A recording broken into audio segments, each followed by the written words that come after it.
Now you had to wear that T-shirt, didn't you, George? Because you don't like it? I love it because I dug very deeply into your Twitter feed and found the poster from First Blood I'm a big Stallone that you fan, had. mate.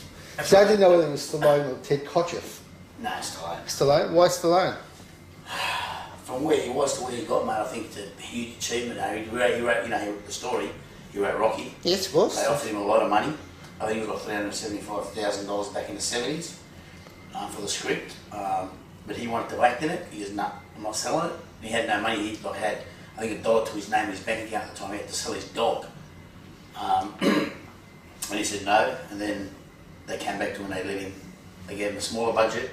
They said, okay, yeah, make it. And then he went out and made it. And you know, the rest is history. Mm. And I just think he's, you know, I think people underestimated him a lot in his early years. You know, he's a smart filmmaker, mate. He's a very smart. I mean, look at him now. He's turned Rocky into Creed. He's Expendables. He knows what the audience want, and I admire that. What's the value, though? What's the value that Stallone embodies that you admire? Chase your dreams, mate. Never give it up. Never give up. That's what it was. He took a risk. You know, Rocky could have fell over and said, no, piss off. Not going to happen. He stuck by it. You know, a lot of people have taken the money, especially when you got no money. A lot of people said, no, 375 grand in the 70s, that's big money. He said no to it. I mean, that's, you know, I think that's the biggest thing for me. You know, he knew what he wanted, he stuck to it, and mate, the rest is history. Okay. Just as we're on the subject, David, you're a veteran of the industry now. What got you started? Who inspired you? I just woke up one morning and said, that's what I want to do. But my teacher at acting school was a guy called Hayes Gordon, and he's certainly one of the great inspirations of certainly the technique of acting, the craft of acting. He was a great teacher, an incredible teacher. Now, congratulations on Combination 2. Thanks, Jim. It's a very strong film, and David, you are a very strong director. I think the film is even better directed than the 2008 film, which was itself a very good film. Yeah. So, George, tell me the difference that David brings to the second film as a director from the first film. I don't think much has changed with David. David's always been the same from the first day I met him. I think the thing that changed with Dave in this one was he said from the outset. Sober. from the outset, he said to me that we need to take a risk and we need to come out with a different style of film. So I think that was the biggest difference. And look, Dave doesn't change. Dave's always been great with actors because he's an actor. So when he's behind the camera as a director, he knows how to treat actors and how to get the best performance out of actors. He's always done it from the day he died. Why did you guys feel the impulse, the need to make a second film after the combination? And what still needed to be said after the first film? Well, it's changed. How? I think how? It's more violent. Racism. You know, 2009. You know, I've said on a lot of interviews that they you know, racism was swept under the carpet up until the Cronulla riots. Cronulla riots for me was, I thought, a lesson for the Australian public. But if you go back to 2 weeks ago, St Kilda were trying to provoke another Cronulla riot. And the biggest change for me that I've found is in a couple of things is politics. You know, the rise of Hanson, Trump, and all those politicians. You know, that are dividing a nation. And also, you know, racism. You know, if someone's racist today, they'll tell you to your face. In 2009, they wouldn't have dared. And I think that's the big change for me. David, what do you think of this, the rise of overt racism stroke nationalism that is around today? It's very much a major theme in the film that you deal with in a complex way. Just speak to that theme. I think the left have a lot to answer for when it comes to that. When you think about the rise of Trump, and there's no use taking a superior view to people who say, you know, if someone says, I hate Aboriginals, or I hate Jews, or I hate whatever, blacks, yellow, green, white, brown, there's no use just calling them a moron, and that doesn't assist anyone. You have to engage in conversation, do you know? And if you engage in conversation, you know, I'll sit in a pub and people might say something to, like my sister-in-law is Aboriginal, right? She's a First Nation woman, very well educated, very strong, very successful. You know, someone might say something to me and I let them talk, I let them say what they want to say. And then I might say, oh no, it's funny because my sister-in-law's and all of a sudden we're engaged in a conversation and they go, oh wow, okay. Something can occur then. You know, we might both come away still disagreeing, but we can do it in a peaceful way. We can do it in a way that allows for that person to speak as well. You know, no one needs to be shut down. This is part of the intention of the film, isn't it? Because Yeah. you cover several positions, Yeah. and in one particular instance, you very bravely make a distinction between the rise of the nationalist right Yeah. and the quote real Australia close quotes movement Yes. and violent action. You make a distinction between those two movements where the leader of that party argues and tells off the extremist who's getting violent. Yeah. That's a very subtle and telling distinction to make. It's a distinction, but also what we've got to remember is the person who can stand up at the dais and make claims and incite people has the ability to walk away and say, I no longer need you. You're too violent for me, or you're too extreme. But the person's incited it in the first place. Where does the disenfranchised person go after that? You know, where does the disenfranchised person go? Because most people who are like that are disenfranchised. Oh, I don't feel like this is my country anymore. Why is it my country? Because of him. Yeah, it's because of him. It's a simple thing. It happens all the time. You know what I mean? So, yeah, the leader of that situation, he can walk away because he doesn't want, he's in a position of power. Mm. It's the powerless who will cause most of the problems, you know, or enact the violence. You know, the powerful will still sit in their chair and orate their bullshit. Now, David, you are a very strong director, and you've proven that with these films. Well, I think the word culture is a really important one. It's kind of what we're trying to do here, you know, with the films that George and I make. Is, you know, people use the word diversity, Jim, and the word is one thing, the act is another. You know, if you want to be an Anglo-Saxon person and involve yourself with diversity, you better bring your humility, because you're going to have to listen to the other, not just guide them. It's not our job to, you know, profiteer and, you know, lead the way. It's our job to open the door, and if you're going to open the door, then open it completely. And that's what George and I try to do as business partners and creators together, is, you know, open that door for that next generation. You know, maybe a Sudanese kid, maybe an African kid will come to us with a script next and say, they're the guys we need to speak to because they'll get it. And there's the next generation, you know. Now, could you tell me, did you guys suffer any deja vu in the making of this film as compared to the making of the first film? In terms of? In terms of how long it took, in terms of the difficulty of raising funds, in terms of the difficulty of just shooting it. Because I saw the film and enjoyed it very much. At the same time, I got a bit angry. Not just about the issues of the film, but I started getting angry thinking, this is 10 years after the first film. Again, there's 5 other critics in the screening. There's no marketing, there's no publicity. Is it just going to play to the small audience that the first film played to, the relatively small audience? This is not, David, George, the future of Australian cinema, is it? It can't be. But, you know, every movement starts small, Jim. Nothing comes as a tidal wave. You know, think about Aboriginal cinema in this country. Okay, let's go back to Bobby Mazza, Nana Sherrill, Cat Walker. You know, let's go back to the people. You know, Foley, Zach Martin, you know, names that we won't remember.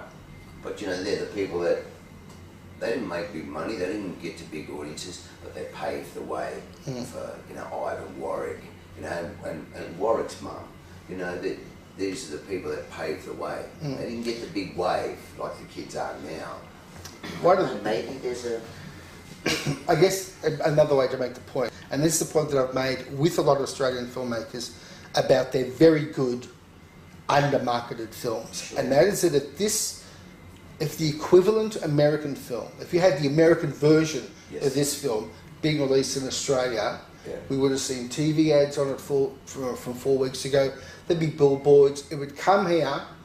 It would make a lazy $4 or $5 million, and then hop over to DVD and streaming and so on. It just seems inequitable. To me, I reckon the Australian industry is not backed enough by the Australian industry. That makes sense.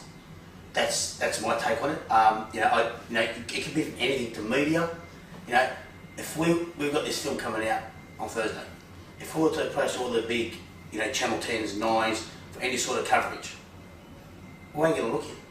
But if someone from an international star comes out, who's not Australian, he's on there straight away. Okay? Then you've got our filming bodies. Okay? I don't know if they've got enough budget or whatever it might be, but we don't get much push from them either. And it's not just us, it's all the Australian independent filmmakers.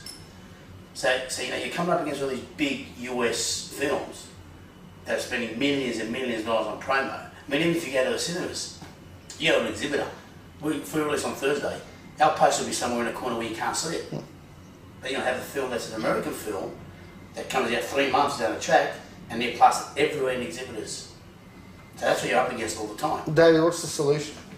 Because the combination two, again, I'll say it again, and I'm going to keep saying it until it stops being true, that the same film from another country, Britain or America, would be getting blanket coverage, TV coverage. England or... So what do you think, given your experience, is the solution? Come back to belief in the culture. You know, you've got to believe in your culture. But you've got to back it up with marketing dollars, with publicity. What do you think? Look, it's difficult for us at the moment. Our distributor only has so much, and they've been really generous with us in many ways. You know, the post-production, for example. You know, we couldn't achieve that through the government, unfortunately. So we had to go back to a private investor. And I think, I think for us there is a certain amount with George and I where we go, hey, what's going on, mate? This is our third film. Surely we've proved ourselves as filmmakers who are capable of delivering, you know, films to Australian audiences. Nothing wrong with making films for Australian audiences. You don't have to make every film as if you're just going to, you know, flood the US market. This is not mostly going to happen. Most of those films fail. Whereas we have quite a huge following in Australia in terms of our marketplace. And we've built that slowly. So, you know, people have got to become more culturally based. As I said the other day, would Heath Ledger have become anything had he not had two hands? And there's Russell, you know, Nicole, it all started here. And it wasn't the choice, they weren't A-list actors, they were the right actor for the right job. Culturally, the right actor for the right job. Then they went on to America. That's great. But we've got to stop this idea that, oh, you've got to go and find an A-list actor or an American to play an Australian or something like that. Believe in your culture like the Israeli industry does, like the Danish industry does. Yeah, like the French. Persian, the French industry does, the English industry does. You know, stop trying to be the 51st state of the USA and believe in your culture. But what answer do you give yourselves when you ask these questions? We've made 3 films, what more do we need to do to get more support from the government? No, we're just going to pursue what we're doing, Jim. We're not going to stop what we're doing. What can you do? You know, all you can do is you know, try to get support. We've approached numerous times for support and we haven't been lucky. Well, can you just tell me, who did you approach in terms of government funding? Screen-On. You know, who were wonderful with us with a script. We worked with a woman called Louise Goff, who's just an amazing script. She's fantastic, and they gave us some dough for our next film, which is a very, very different film in a very different world, a very gentle film, in fact. And they gave us funding for that, which we're really appreciative of. But it's the actual production side of things that's been difficult for us. But we're just not going to stop, are we? No, I mean, I was disappointed. I was. We've made. You know, I think we've more than proving ourselves. But you know, it was a kick in the guts getting knocked back for the post. But look, they said, you know, people come on board and they backed us and backed the film. But you know, we're not going to stop. I mean, you know, we're going to keep making films. You know, we're not going away anytime soon. So, David, I'm going to ask you a question that I asked you 10 years ago. Okay, was it okay? It was difficult to make this film. Was it more difficult than it needed to be to make this film, in your opinion? Oh, it's all relative, Jim, perhaps, but at the same time, George said to me this morning, you know what I'm really scared of? He said, what if we get 2 or 3 mil for a film and we get lazy? when you're working on a real tight budget, you're on the ball, and sometimes you see it a lot. People that make film, they do a small budget film, they do very well, they get a bigger budget film and they fall. And you think, what the hell happened to these guys? So, you know? What was the budget on this film? Not really at liberty to say. Can I make a guess, and can you give me an indication that it was less than 1? Yeah. It was less than 1. Yes. The film up on the screen, combination 2, which you shot in how long? How long did that shoot? 19 days. Sorry? 19 days. 19 days. Yeah. 19 days. Yeah. And you shot it for less than $1 million, and that's what's up there on the screen. Yeah. That again, we need to have an award for filmmakers who can get away with making films that look that good for that small amount of money. I said that to the guy who made 1%, Yeah. and I said it to a few other directors. This incredible constraints that you have that results in this extraordinary look. I can't believe that you made this film for less than 1. That's incredible. Yeah, but the great thing is, Jim, is that we have a very loyal crew. You know, Tim Lloyd is 50 years in the business, our sound guy. Okay, Spectrum Films, you know, Jamie, who did our colour grading, Wayne Pashley, you know, Big Bang Sound, who did our sound. These guys he's done the Lego movie, those big films. These guys come to the movie because they believe in our cinema, and they believe in the work we're doing, and the freedom that we give them to work as artists, which they really love. And you know, Wayne did this in 7 weeks as opposed to 11. But I love what he did with the sound. I think sometimes we get very head up about, we overrate time and money. Yeah, it's about what you're capable of doing within the time, not the amount of time you have. Right. Do you know? And when did you shoot this? You shot this 2017? 2017. Yeah. And it's taken, what, 2 years or nearly 2 years to come out? Yeah. Is that a lot of time in post, or? We had a few issues. We had a few issues. Money-wise was one of them. Yeah. Also, I had an injury.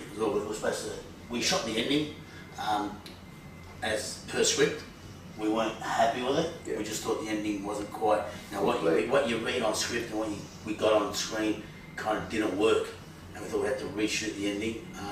And we're missing an extra scene that we thought we needed for the film, and we were supposed to shoot, you know, on a Thursday that day, and on a Monday I slipped and I had a pole go into my arm. I had to have surgery. So that held for 3 months Yeah. before we were able to come back and reshoot that. And then, you know, chasing money is a big thing. You know, you got money, you can do things. Yeah. But when you don't have money, you're kind of asking for favours, trying to, you know, get wherever you can from private investors. Now, can you tell me about, you refer to your fan base. I mean, again, Combination made nearly $1 million, which is a small amount. But just tell me about the fans that you have, that you talk about. Characterise them for me. Well, I think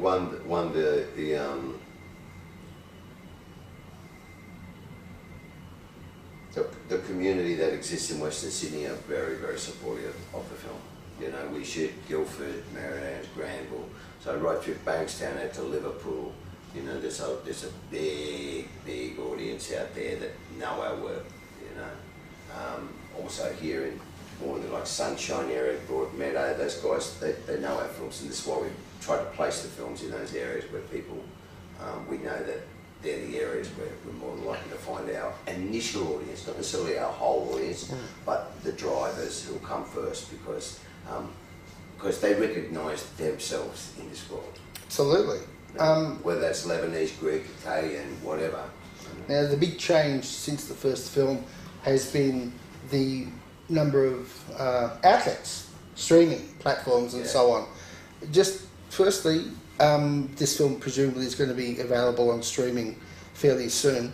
Are you guys also planning to package the two films as a product, as either a mini-series or as a 2-for-1 deal or something? Yeah, we are. That's in the process at the moment as we speak. We're hoping to sell it as a package as a DVD, and we're also hoping to sell as a package to a streaming thing. But that's something Pinnacle are dealing with. So we're it's all up to them as Well, we're very lucky with the time that, and Universal were really generous to us. They gave us a little bit of leeway and gave us back a little bit earlier. So bless you, Universal. What did they do? They gave you back the rights? The time was about to run. It's just a couple of months difference between us running out of the contract with them for the first film, and they've kind of leewayed that, allowed us to have the film back a little earlier, which is really good of them as a company to do that.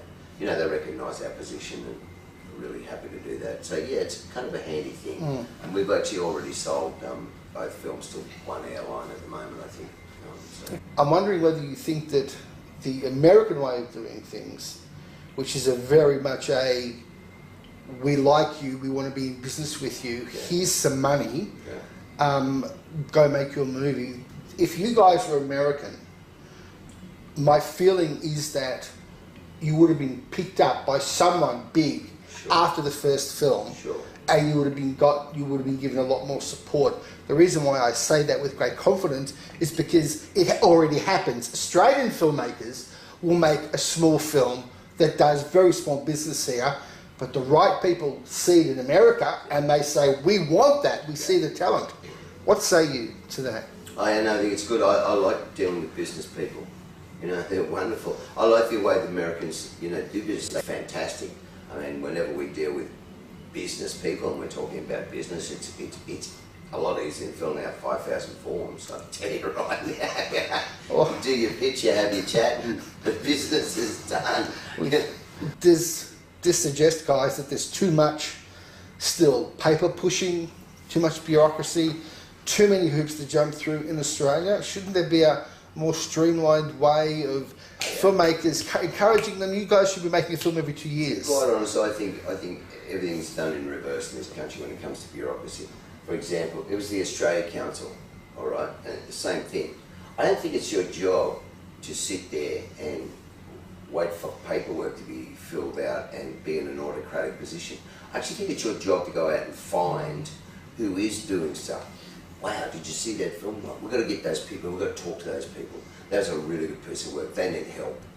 I think it's actually the job to come and find us, not for us to just be, I think things need to be a little less autocratic the way they are. And we've also got to look just at the cultural aspect of making film. Australians love Australian film. What are some of the best Australian films that made money? The Castle. Was that built on, who cast Michael Caine? It was cast because he was right, Stephen Curry, so forth and so on. Two Hands, Chopper, the list goes on, Why were those films successful? Because they were innately Australian. They innately went into the Australian culture specifically, and very cleverly and very wisely. Also, to dovetail into an earlier issue, they were also backed up. They were marketed. Exactly. They were sold to people and said, this film is coming out in 2 or 3 weeks. Please go see it. But now, we believe we do have a great Australian film. I think, you just mentioned Chopper, Two Hands. I think the combination of Redemption has a bit of Chopper and Two Hands about it. I really do. I think it's got that real wit about it. It's in the same spectrum. Jeff Burrell's character in the film. So, but you are right. It's about getting it out there, let people know that it is on. Get out and see it. I've made this point so many times. Australian people, as you say, David, quite correctly, Australian people love Australian films, but they can't go see them if they don't know they're out there. Exactly. David, are you still enjoying the ride? Well, you mean in this business? Yeah, of course, mate. No, it's fantastic, and I love it. And I love directing. I really enjoy it. You know, I feel like after this one, I've kind of done my apprenticeship. I've learned a lot, especially the way we make films. You know, you have to learn to cut on the run. You know, you cut in your head. You know, I'm not a storyboard person, so you know what I mean. We shoot as we see it, but you certainly improve your skills, just like you do as an actor. As you do more and more work. You know, you improve your skills. I love feeling like I'm a baby when it comes to directing. I love feeling like What's your next film? A film called The Sentence. What's that? And it's a film. It's a film that I wrote about disability. I had a mate of mine years ago buy a car, and it was a drive-by where he got shot, and it kind of, I think 9 bullets went into his car, and 1 bullet hit his vertebrae, put him in a wheelchair for life. But it's not so much about that, it's about how he looks at life now. From being able to walk, you know, to that being taken away. And it revolves around him, but also our lead, who's Tommy, who's just, you know, lost his way in life. He's an alcoholic, and you know, he gets charged with drink driving, and he's put into this home for community service. And he befriends this guy called Charlie, who's been shot and is in a wheelchair. And then they both kind of change their life forever. But as the film unveils, you find out more about Tommy, that he's got a daughter that's disabled, and hence why he's on the grog and stuff. And it's a real tearjerker. He's never looked after his parents have brought up his child. So then it's about the relationship that occurs between him and his daughter and his family. And how, yeah. George Basha, David Field, thank you very, very much for your time. Congratulations, sincerely, as you know, on the film. Thanks, I do wish it the very best in its theatrical run. I suspect, however, that as usual, it will have a short, intense run before hopefully finding a long afterlife, especially if it gets paired with combination. I reckon 10 years later, I think it's a great double act. Yeah, great. Thank you. Thanks, Jim. Thank you.